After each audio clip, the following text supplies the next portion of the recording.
Mangungumbinsi na umano si Senate Blue Ribbon Committee Chair Ping Lacson sa mga kapwa nito nasa mayorya na pumirma sa partial committee report ng flood control anomaly upang maisalang sa plenaryo bago mag-session break. Sa ngayon, 4 na senador pa lamang ang lumagda at kulang pa ito ng 5. Ang mga detalye ihahatid ni Raymond Dadpaas. Umaasa si Senate President Pro Tempore Panfilo Ping Lacson na may habol na may salang sa sponsorship sa plenary ang partial committee report ng Senate Blue Ribbon Committee.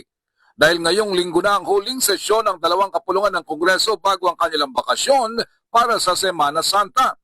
Sa huling bilang ni Lacson, noong weekend ay 4 pa lang silang nakalagda sa partial committee report. Kasama niya sina Senador Bam Aquino, Senador Risa Hontiveros at Senador Francis Kiko Pangilinan. Kailangan pa ng 5 pirma upang ito ay masponsoran sa plenary.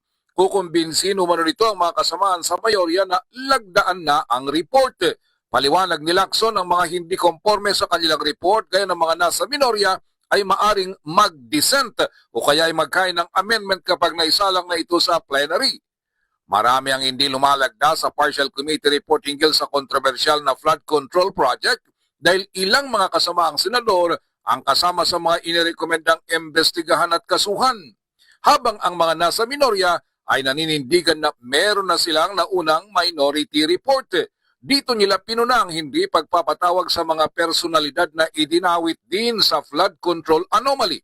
Kinabibilangan ito ni dating House Speaker Martin Romualdez, dating Congressman Saldico, dating PLLO Undersecretary Adrian Bersamin at mga contractors.